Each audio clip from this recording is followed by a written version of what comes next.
Bienvenue sur Clapotis, le podcast qui vous aide à préparer le bac de français en toute sérénité.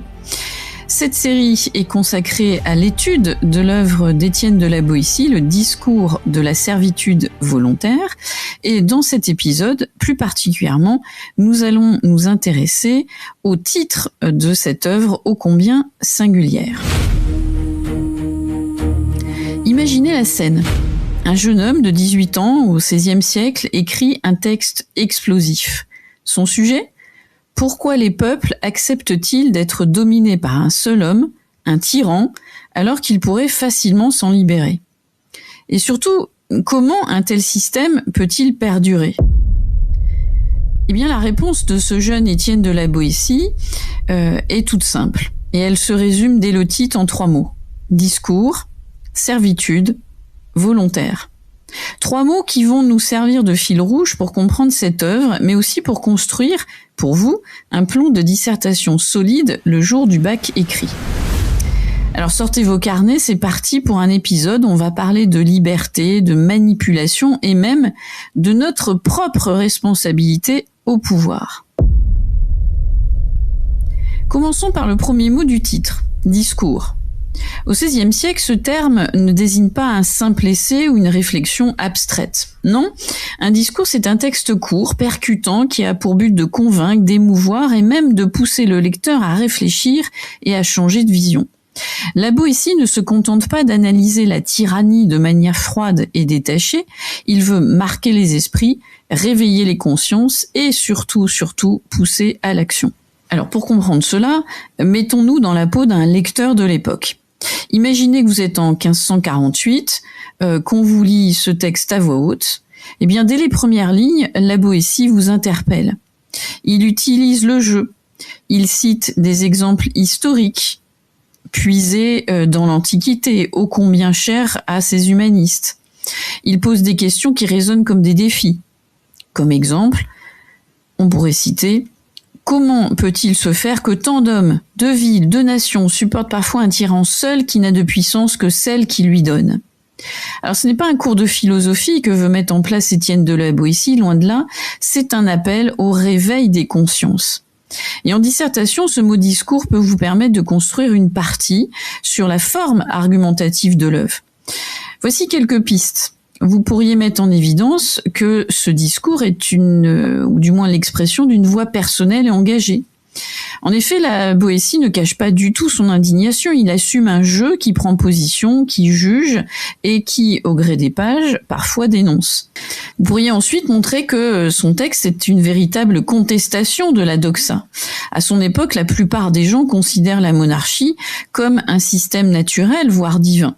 Alors attention, la Boétie ne remet pas en compte et en question la monarchie, ce serait un contresens que de penser cela. Toutefois, il ose remettre en cause cette vision pérenne de la monarchie et, en quelque sorte, il bouscule les préjugés politiques de son temps et invite à une réflexion toujours en mouvement. Ensuite, l'éloquence. Eh bien, dans votre partie, vous pourriez montrer que ce discours fait appel de façon évidente au ressort de l'éloquence qui devient ensuite un outil de libération. Relisez bien le texte et vous verrez que la Boétie utilise des procédés stylistiques très efficaces, des questions rhétoriques qui forcent à réfléchir, des images frappantes, comme les fameux tyrans qui sont des géants pieds d'argile. Un rythme qui parfois utilise souvent celui d'un discours qui serait oralisé. Son but, vous l'avez compris, rendre sa parole performative, c'est-à-dire capable de provoquer un changement. Et pour votre dissertation, vous pourriez intituler d'ailleurs cette partie « La dimension oratoire du discours ». Et en quelque sorte, l'idée d'une parole qui cherche à libérer. L'idée, en effet, c'est de montrer que la Boétie ne se contente pas de décrire la servitude. Il veut faire en sorte que son lecteur agisse, il veut le pousser à se questionner et agir donc contre l'injustice évidente et probante. Passons à présent au deuxième mot du titre, servitude. Ce terme vient du latin servus qui signifie esclave. En effet, dès le départ, la Boétie pose un constat accablant. Les peuples ne sont pas simplement gouvernés, ils sont asservis Mais comment en arrive-t-on à cet état ? Et surtout, pourquoi accepte-t-on une telle condition ? La servitude pour la Boétie, c'est d'abord une perte de dignité. L'être humain aspire naturellement à la liberté. Pourtant, il se soumet à un maître qui confie ses droits, son bien commun et même sa capacité à penser par lui-même. Mais attention, la servitude n'est pas seulement une question de force brute, c'est un système qui repose sur des mécanismes bien précis. La peur. Les tyrans maintiennent leur pouvoir en terrorisant leur peuple et la Boétie explique bien dans son discours que les hommes, par crainte de représailles, préfèrent se soumettre plutôt que de risquer leur vie. La corruption. Les tyrans achètent la loyauté d'une partie de la population en leur offrant des privilèges. Résultat, une minorité collabore et la majorité se tait. La propagande. Les régimes autoritaires contrôlent l'information, déforment la réalité et finissent par convaincre les gens que leur servitude est, somme toute, normale. L'habitude. C'est peut-être le mécanisme le plus insidieux que met en évidence dans son discours la Boétie. Avec le temps, les peuples s'habituent à leurs conditions. Ce qui était insupportable hier devient acceptable aujourd'hui. La Boétie parle même d'une accoutumance qui endort les consciences. Et d'ailleurs, cette accoutumance, il fait une référence évidente qui remonte à l'Antiquité. Il évoque les jeux qui font penser au panem et circenses, les jeux et du pain, pour endormir justement les peuples. Alors en dissertation, ce mot servitude peut structurer une partie de votre réflexion autour de la critique de la tyrannie. Voici comment vous pourriez d'ailleurs l'aborder. Vous pourriez avancer l'argument suivant comme quoi la Boétie met en évidence que la servitude est perçue comme une négation de la liberté. Montrer alors que pour notre auteur, la servitude est contraire à la nature humaine, que l'homme est fait pour être libre et que toute forme d'asservissement est une trahison de cette essence même. Ensuite, vous pourriez évoquer les rouages de la domination, montrer comment, dans son écrit, il décrit justement le tyran qui s'y prend de façon habile pour maintenir son pouvoir, la peur, la corruption, la propagande, des outils qui existent en somme encore aujourd'hui, n'est-ce pas ? Montrer aussi que la Boétie met en évidence un processus progressif. Insister sur l'idée que la servitude ne s'installe pas du jour au lendemain. C'est un glissement lent, insidieux, une descente, qu'on pourrait dire une descente aux enfers, à petit feu. Et pour cette partie, vous pourriez proposer une idée forte, qui serait peut-être le titre de celle-ci, la servitude comme le symptôme d'un pouvoir politique qui trahit la liberté humaine. Et nous voici arrivés au troisième mot, le plus dérangeant à bien y réfléchir. Volontaire. Une servitude volontaire ? Mais comment est-ce possible et comment peut-on accepter, voire choisir sa propre aliénation ? Et c'est là que la Boétie, avec son regard d'un jeune étudiant de 18 ans, nous étonne. En associant ces deux termes, il crée en quelque sorte une figure stylistique volontaire dès le début, un oxymore, une figure qui semble contradictoire.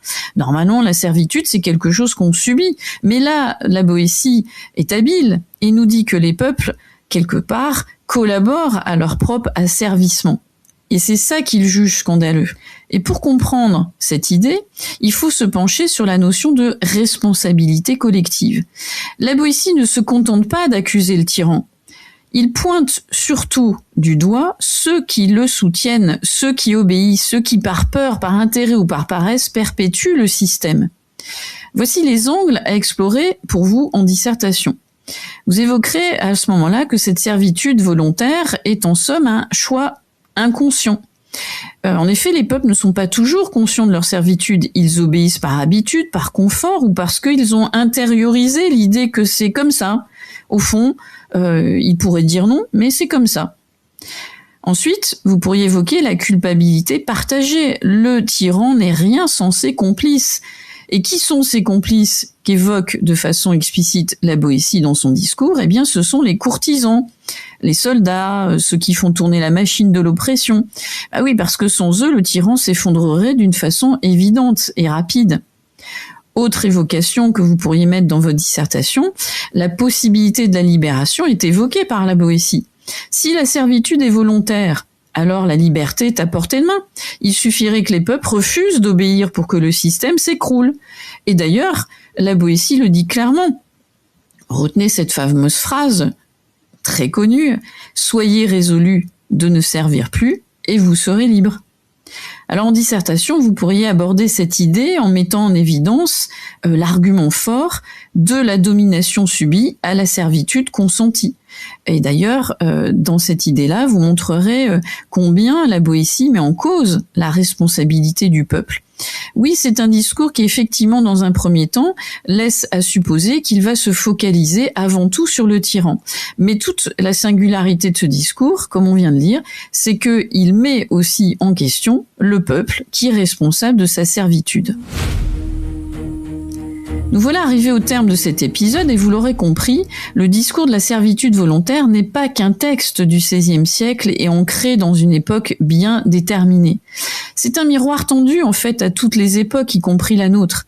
La Boétie nous rappelle que la liberté n'est jamais acquise, elle se conquiert, elle se défend et parfois elle se reconquiert. Alors, comment utiliser tout cela dans une dissertation ? Nous avons évoqué plusieurs éléments et on pourrait donc résumer tous ces points de la façon suivante. Le discours est le mot-clé pour montrer que ce texte est une parole argumentative et oratoire au service de la liberté. La servitude met en évidence la dénonciation d'un système politique contraire à la dignité humaine. Et le terme volontaire met en évidence tout le génie de la Boétie qui construit une thèse paradoxale basée sur l'idée d'un peuple complice de sa propre aliénation. Et pour finir, j'ai presque envie de vous poser une question qui fait écho à notre actualité. Aujourd'hui, quelles sont nos propres servitudes volontaires ? Les algorithmes qui dessinent à notre place, les fake news qu'on relaie sans vérifier, les régimes autoritaires qu'on laisse prospérer par indifférence, la Boétie, en définitive, nous met face à nos responsabilités. Alors la prochaine fois que vous entendrez « c'est comme ça, on ne peut rien y faire » ou « oh, c'est trop compliqué », souvenez-vous de ce texte et demandez-vous « est-ce que j'accepte vraiment les choses ?» Merci d'avoir écouté cet épisode de Clapotis et si vous avez aimé, n'hésitez pas à le réécouter ainsi que les autres épisodes pour vous entraîner à construire des plans de dissertation avec les points fondamentaux que nous avons mis en évidence. Je vous dis à très vite sur Clapotis pour de nouveaux épisodes qui vous permettront d'approfondir votre réflexion et sans aucun doute de réussir votre bac de français.